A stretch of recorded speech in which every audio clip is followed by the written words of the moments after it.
নাটোরের হাট বাজারগুলোতে দেশি প্রজাতির মাছের সরবরাহ বেড়েছে। চলনবিল সহ স্থানীয় খালবিলের এসব মাছের চাহিদাও রয়েছে প্রচুর।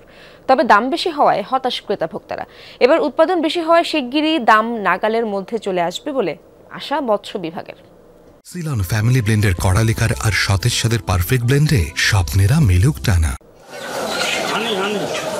দেশীয় মাছের রাজত্ব নাটোরের শহর ও গ্রামীণ সব হাটবাজারগুলোতে। কই থেকে শুরু করে শিং, মাগুর, পাবদা, বাইম, টাকি সহ কি না মিলছে এখানে। প্রাকৃতিক জলাধার থেকে সংগ্রহ করা এসব মাছের স্বাদ ভালো হয়, চাহিদাও প্রচুর। কিন্তু ইচ্ছে থাকলেও দামের কারণে আর স্বাদ নেওয়া হয় না। মাছের আকাশচুম্বী দাম শুনেই পিলে চমকে যাওয়ার অবস্থা সাধারণ মানুষের। মাছ ক্রয় করা খুব অসম্ভব হয়ে পড়েছে।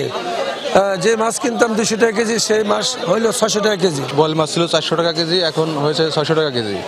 মধ্যবিত্ত মানুষের কিনার নাগালের বাইরে হয়ে গেছে। আমরা সহজে প্রচার পাই না, তো এখানে ভালো মাছগুলোরই দাম বেশি। এখানে খুচরা বিক্রেতারা বলছেন দেশি মাছের যোগান থাকলেও আড়ত থেকে চড়া দামে মাছ কিনতে হচ্ছে তাদের। তাই কেজি প্রতি দাম বেড়েছে 150 থেকে 200 টাকা। অনেক সময় আছে এই মাছ থাকে না, এখন কিনাও বেশি, বিক্রিও বেশি। পাতাশি অনেক দাম, আমার কিনতে 700 টাকা পড়ে যাচ্ছে, টেংরা 500 টাকা পড়ে যাচ্ছে। যেগুলো মাছ 500-600 টাকা কেজি কিনে এসে এটি 500-600 টাকা কেজি দাম চাই, কাস্টমারের একটু বাধাবিঘ্ন হয় যে এত দাম কেন।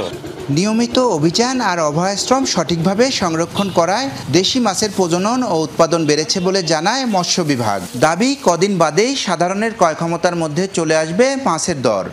আশাবাদী এবার আগাম বন্যা এবং সঠিক সময়ে মাছের প্রজনন এবং অভয়াশ্রমগুলো সংরক্ষিত হওয়ার ফলে আমাদের মাছের উৎপাদন এইবার বৃদ্ধি পাবে। চলনবিল সহ জেলার অন্যান্য খালবিলে অন্তত 81 প্রজাতির মাছ পাওয়া যায়। নাজমুল হাসান, যমুনা নিউজ, নাটোর।